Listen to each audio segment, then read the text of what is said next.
What is going on, everyone? Welcome back to the channel. Welcome back, welcome back, welcome back to Tiki ASMR. Tiki Tiki Tiki Tiki Tiki Tiki Tiki Tiki Tiki Tiki ASMR.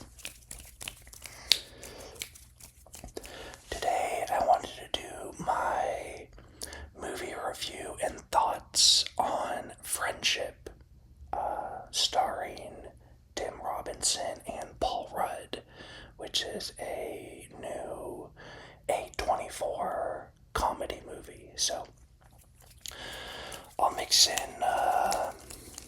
some hand sounds while I talk about the movie, and then per usual I will do a non-spoiler section that just gives my general thoughts, and then we might get a little bit more into spoilers, which I think for comedies there's a little bit less to spoil, but I'll still give you a heads up if I go over any spoiler stuff. So before we get started with my thoughts, for those of you that aren't sure what exactly Friendship is, that sounds a little interesting. Friendship, the movie.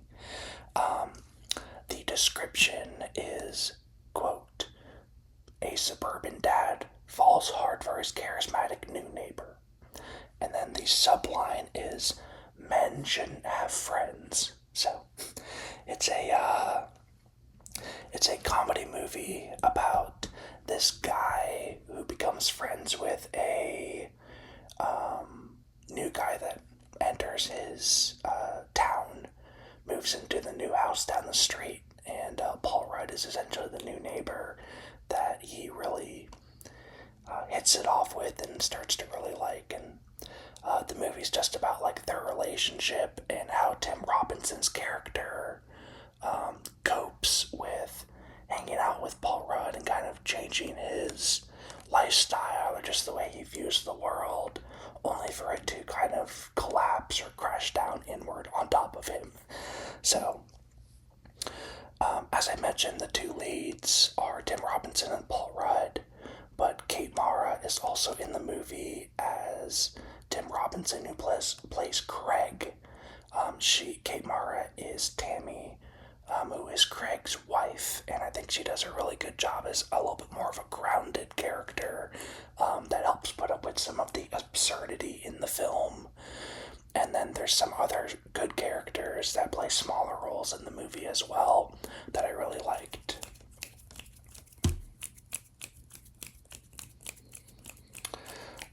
Specifically, one character that just was in, I think, 2 or 3 scenes at the very most, was Billy Brick, who played Tony, that just worked at like a phone store. And Billy Brick is a younger actor, and he's actually one of the directors and actors in Hell of a Summer, if you've seen that. But he was pretty good in that film, and I really liked him in his limited scenes in this movie as well. So that's kind of just a general overview of the movie and some of the lead characters or lead actors that are in the film. And overall, I thought this was a very effective comedy. I thought this was a very effective comedy. And it was interesting to me to see when this movie came out or when I saw trailers for it, because A24 does a lot of like horror movies and scary movies, and then they do have some other kind of like dramedy type movies, or like not scary movies but a little bit more serious. So it was interesting to see A24 being connected with this film, because I was expecting it to be a little bit more of like a horror scary movie until I looked more into it. So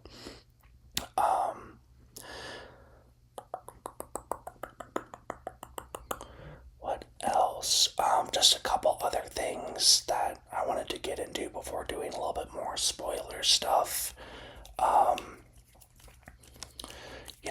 I figured that there'd be a lot of laughs, but I think that the humor works really well, both from in like over the top absurdity level, but there's also really good moments of like subtle humor, or like more grounded, down to earth humor in the film as well that I think works. And then the other thing is, as I mentioned, this isn't like a thriller movie or like a scary movie, but there are times where the humor and the pure silence in the film between like beats or between jokes is like very tension filled. And this movie just really focuses on like the exploration of like new friendships, which can be really scary. And it addresses like the unexpected nature of them, and kind of like the worst case scenario where you get to know someone, and then the relationship kind of falls apart a little bit. So I don't think this film quite hit like the top notch, like really, really good, memorable, iconic type comedy films, but I definitely think it was overall really good. I did do a full review of this on my Letterboxd, and gave it a 4 out of 5 in the film, or gave it a 4 out of 5 on Letterboxd for the film. So those are my general thoughts. I think it's definitely worth seeing if you have a movie pass at all, or if you're someone that goes and sees movies regularly. I think that is a movie worth seeing in theaters. You can also wait. I know there's a lot of people that just wait till movies get out on streaming. I wouldn't say this is like a must-see in theaters, but I would recommend seeing it definitely at some point. So that is going to do it for our non-spoiler section. So if you want to end the video now and go see it, I encourage you to do so. But now I'll just get a little bit more into the specifics of the movie, for if you have seen it, of scenes that I really liked, jokes that I liked, maybe things I didn't like as much. But yeah, so this is your spoiler warning for if you wanted to stay or head out. So, as I mentioned, I think Paul Rudd and Tim Robinson do really, really well in this film.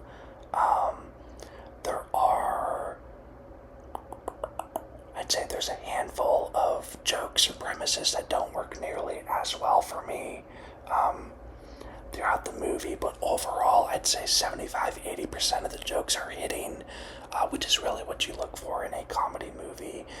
Is you don't expect like every single thing to hit, because comedy is very subjective, and certain people will find some things funny, certain people will find other things funny. But I think it's a really good balance of, once again, like that absurdist, over-the-top humor that you might see in like Anchorman or Dodgeball or like Happy Gilmore, like the over-the-top humor. But there's also some subtle humor in it that you can get behind, similar to something like The Nice Guys, or Dan in Real Life is one of my favorite movies. Dan in Real Life has some really good, like, subtle humor in it. So it does a good mixture of both. There was also one scene that I think will really stick with me, which is the hallucination subway scene, where essentially after Craig, Tim Robinson's character, after the relationship like collapses and he's kind of like spiraling, trying to figure out what he wants to do with his life now, he goes back to the phone store because he keeps like damaging or losing his phone. That was one of the things that I was just like, I feel like this is only happening so you can get back to the phone store, which moves the plot along and makes sense for the movie. But that was one of the things I didn't like, was just like, no one's just leaving their phone in like a puddle, or leaving their phone or their shoe in like like a sewer, like he does in the film. But once he goes back, I believe this is the second or third time he goes back to the phone store, and he essentially tells Billy Brick's character, Tony, the younger phone salesman, hey, you said that you could get me some stuff, referring to like drugs. And Billy Brick brings Craig into the back room and says, hey, I'm going on break. And he goes through all these different like drugs that he can give him. And then he mentions that he has a frog that secretes like something out of the frog's like back or its butt, and if you lick it, it's like getting a high. So Tim Robinson says, I want the frog. And I think that whole interaction with the frog scene and then when he hallucinates is incredibly good.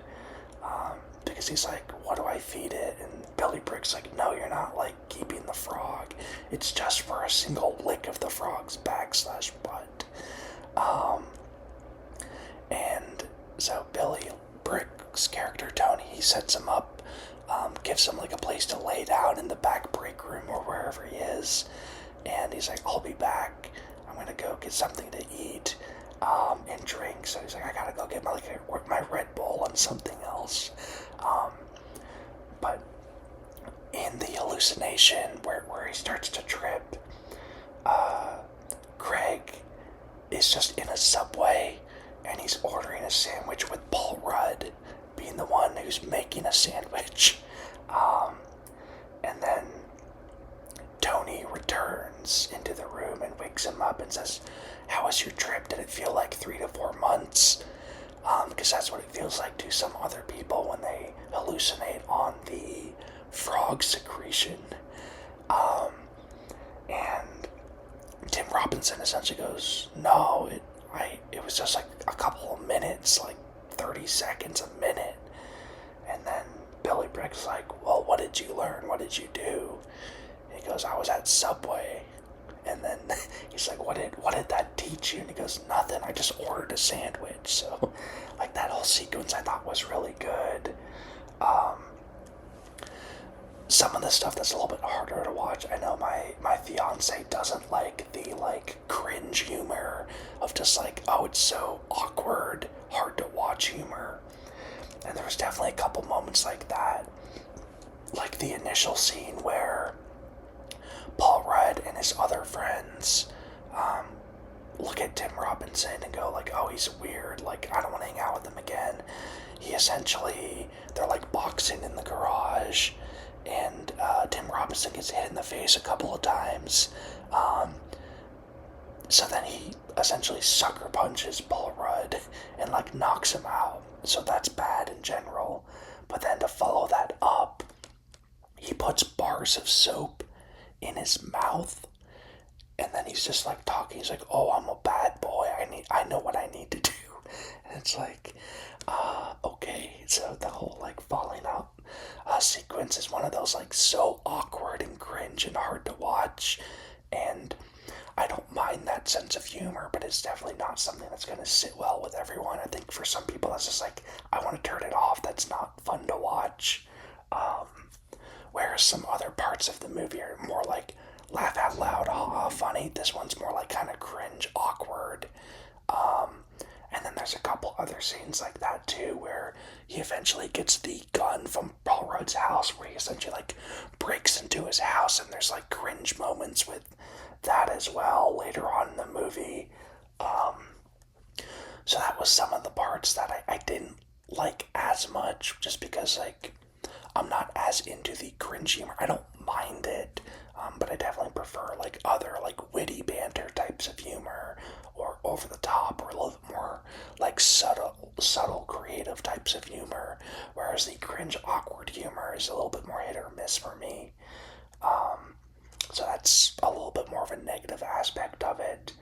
And then the other negative that I had was at the end of the film, I was curious how like this movie's gonna like come to a conclusion. And after Tim Robinson Robinson's character and his wife go into the sewer because he's like trying to essentially recreate what Paul Rudd did for him as they were becoming friends. He's like, I want to do that with my wife. So he like brings her into the sewer to like break into this place and essentially do the same trip that he and Paul Rudd did that he really liked. And she gets lost in the sewers, and like it eventually becomes like a police search, but his whole marriage crumbles. And at the end of the movie, it's finally getting repaired, and he like buys her a new van because she's like a florist. So she like needs more space. So he finally buys her this van. The whole movie, she's had like this tiny car where she can't fit anything in it. So he's trying to like recover that relationship. Buys her the van. Is spending time with his son and her. And then the end of the movie is he essentially throws it all away. Because he sees that Paul Rudd is having a party and is having people over and he wasn't invited, obviously. So he goes over there and like jumps the fence and breaks into the party with Paul Rudd's gun that he stole previously in the movie. And like is essentially like asking him like, why did you do this to me? Like, this is why men don't have friends or don't try to make friends. And confronts like Paul Rudd and his other friends, and then eventually apologizes. But they don't accept his apology and they want him to leave. So he pulls out the gun and like starts like shooting up in the air or shooting down at the ground. I can't quite remember, but the conclusion of the film is essentially him getting arrested. And then the silver lining is Paul Rudd, about halfway through the film, gets put into a jail cell. So he gets put into a jail cell with Craig, and they're both sitting in the jail cell because they essentially admitted to, hey, we've broken into City Hall before through this sewer, and had to say that to the police because they were looking for his wife who had gone missing in there.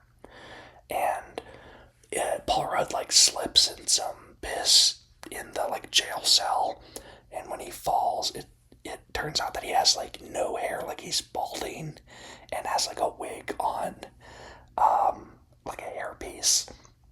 And Paul Rudd is a news anchor, so like that's like very important to him in this movie, is that people don't know that he's like really badly balding. So Craig says like, don't worry, like your secret's safe with me. But the climax of the movie is essentially Tim Robinson's character Craig promised Paul Rudd's character that he wouldn't tell anyone about his hair, and wouldn't let that slip regardless of anything. And when he shoots the gun, like everyone obviously like drops to the floor, and everyone drops to the floor. And when Paul Rudd drops to the floor, his wig comes off. But none of his other friends see that because they're all just like looking at Craig, who has like a gun pointed at them. And Tim Robinson's character essentially like points the gun at them, goes, "No one look at me, no one look at me, no one lift your head up." And then he like gestures over to Paul Rudd and is like, "Hey, your hair, you have to fix your hair." So he like fixes it real quick so no one sees. And then the cops obviously come and like arrest him, but the movie ends with Paul Rudd like looking at Craig, and he just gives him like a wink, like a, "Hey, thanks for doing that," sort of thing. So in the end, the movie ends with Craig, or Tim Robinson, ruining his marriage and his whole life, essentially getting arrested. But he's rewarded with a Paul Rudd wink, which makes him feel good. And you see he gets this big old smile right as the movie's ending, as he's in the back of the police car. So, obviously not the most realistic thing ever, but there's a lot of really good positives to the movie that I like. And I'd be interested to hear your thoughts on if you've seen it, because comedy is, like I said, very subjective, where some things work really well, some other things don't. Overall, I thought this was an above average comedy movie, and honestly, like anything A24, I will always go see. Anything with Paul Rudd, I'm always interested in. And then Tim Robinson got like famous for his comedy on YouTube and through like different shows. So I think that he has a really good comedic mind as well. So lots of really good actors and what's it called? Film productions, A24. Lots of really good places or pieces coming together to make this movie, and I think overall it worked well. I definitely had a couple issues that I mentioned in the review, but that doesn't like deter from the fact that it's an incredibly fun watch. It's not a super long movie, so you can really get through it pretty quickly, and the pacing of it's super quick, so it like just flies by. So overall, like I said, 4 out of 5 on Letterboxd. 4 out of 5, 4 out of 5. 4 out of 5 on Letterboxd. And I give it not 1 thumbs up, but 2 thumbs up. So, that's gonna do it for this movie review. I encourage you all to watch it, and if you have thoughts, or if you have any specific jokes or scenes that you really liked, feel free to let me know. I think my favorite joke is this guy who's very, very minor role in the movie, probably only has like 4 or 5 lines, but he has a joke like at the end where he's just like, we should have stayed in Afghanistan, and it's like, what? It's just so like out of the blue, but there's all sorts of funny jokes and scenes in it. So if you have a favorite joke or favorite scene from that movie and you've watched it, please comment down below.